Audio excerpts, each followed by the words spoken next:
Okay, ये 14, 15 and 16 का session है।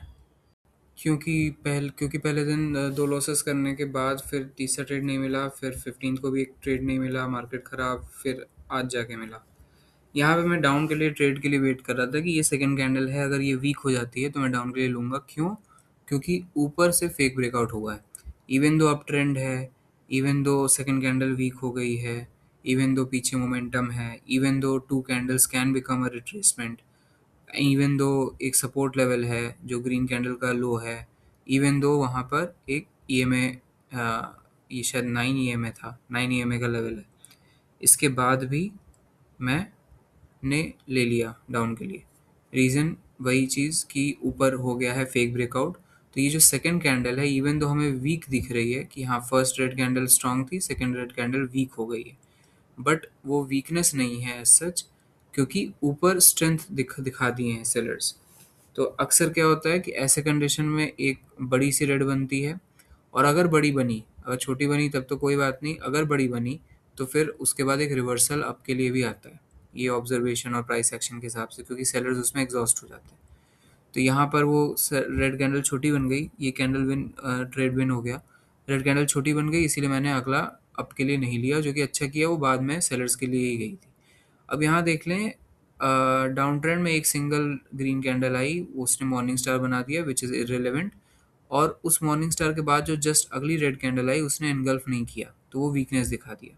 तो ऐसे सेटअप में ये रहता है कि जब प्राइस नीचे फिर से आए, तो जो भी लोअर लो हो, लोएस्ट पॉइंट हो, वहाँ से हमें रिजेक्शन ट्रेड लेना होता है आपके लिए। तो मैं वेट कर रहा था, तो ये जैसे ही नीचे आई मैंने आपके लिए ट्रेड ले लिया। यहाँ पर एक न्यू लर्निंग थी। न्यू लर्निंग थी मतलब ऐसे तो पता ही था, लेकिन न्यू लर्निंग इस पर्टिकुलर सेटअप के अकॉर्डिंग न्यू लर्निंग लर्निंग थी। तो वो ऐसा हुआ कि ऊपर जो सेलर्स, जो छोटी सी कैंडल वीक कैंडल आई, वो एक लोअर हाई के लेवल से आ रही थी।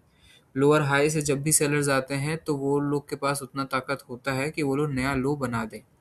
तो इस रीज़न से अ, ये ट्रेड मतलब गलत था मेरा कि मैं रिजेक्शन ट्रेड लूँ। अगर लोअर हाई से अगर कैंडल आ रही है तो चाहे कोई भी सेटअप हो, वो सारी इनवैलिड हो सकती है, रिवर्सल के सेटअप्स। तो इस तरह से यहाँ पे लॉस हो गया।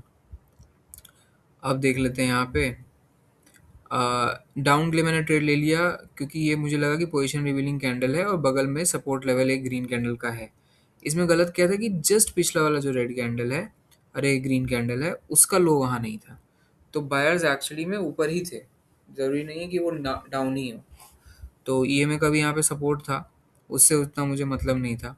बाकी अगर ओवरऑल स्ट्रक्चर को देखें तो बायर्स स्ट्रेंथ में आ रहे हैं। बायर्स एक स्ट्रॉन्ग कैंडल बनाया, फिर एक सेलर्स की कैंडल बनाई जो कि फेल हो गए, बायर्स फिर से आ गए। फिर एक वीक ग्रीन कैंडल बनी, चलो ठीक है। उसके बाद रेड का अटेम्प्ट था कि वो लोग नीचे जाएं, बट वो फेल हो गए। तो इस रीज़न से इसको, पिछला कैंडल को सेलर्स का फेलियर देखा जाएगा, और बायर्स का यहाँ पे स्ट्रेंथ है। तो इस रीज़न से ये ट्रेड गलत था। इसके बाद बैक टू बैक शायद 5-6 कॉन्जिक्यूटिव गुड वॉल्यूम के साथ ग्रीन कैंडल्स बने थे। तो ये ट्रेड गलत था। उसके बाद ये दोनों ट्रेड जब ख़त्म हो गए तो फिर मैं छोड़ दिया, क्योंकि उस दिन सेशन ख़त्म हो गया। 15 को बैठा, नहीं मिला ट्रेड। 16 को बैठा, काफ़ी टाइम बाद जाके फिर ये एक ट्रेड मैंने फिगर आउट किया। यूजुअली मैं इस पे नहीं लेता हूँ, लेकिन मैंने आज लिया। ऊपर से सेलर्स का स्ट्रेंथ तो था, बट आई वॉज वेटिंग कि वो हायर लो पे आके क्लोज हो जाए उस जोन में। तो इसलिए मैंने आपके लिए ट्रेड ले लिया। रिस्की क्यों था? क्योंकि जो पीछे के जो दो कैंडल्स हैं रेड, वो स्ट्रॉन्ग थे। दूसरा जो जस्ट पिछला वाला जो रेड कैंडल था, उसमें कोई रिजेक्शन नहीं आई थी। तो इस वजह से भी थोड़ा सा डाउट में था, रिस्की ट्रेड था। मैंने जो कन्विक्शन किससे लिया था, इस बात से कि हायर लो लेवल है तो वहाँ पर एक कैंडल आ सकती है। दूसरी बात कि पीछे मोमेंटम नहीं था, अगर पीछे मोमेंटम होता तो मैं नहीं लेता। But as you can see यहाँ पर 77% की प्रॉफिटेबिलिटी है। तो प्रॉफिटेबिलिटी बहुत ड्रॉप कर गई थी, बट उस समय मैंने इसको थोड़ा सा नज़रअंदाज किया। नहीं तो गिरी से गिरी हालत में 80% के नीचे नहीं लेता हूँ, क्योंकि ये मसलिनो में है, मसलिनो शीट को यूज़ करके कर रहा हूँ। तो इसमें इम्पॉर्टेंट है कि 85 टू 90 के अराउंड रहे प्रॉफिटेबिलिटी। बट तभी मैंने ले लिया क्योंकि ट्रेड बहुत अच्छा लगा, और कहीं मुझे मिल ही नहीं रहा था ट्रेड। 2 दिन ऑलरेडी बीत चुके थे। तो इस तरह से ये ट्रेड लिया और ये ऐसे करके विन हो गया। तो यहाँ पे मैंने बस यही 2 विनिंग्स एक तरह से मैंने उठाई इस पर्टिकुलर सेशन में, और फिर सेशन को ओवर कर दिया। ये हो गया ट्रेड हिस्ट्री। अब मैं साइड ही में ट्रेड हिस्ट्री दिखा लेता हूँ, क्योंकि ज़्यादा ट्रेड्स होते नहीं है। सो या दैट्स इट।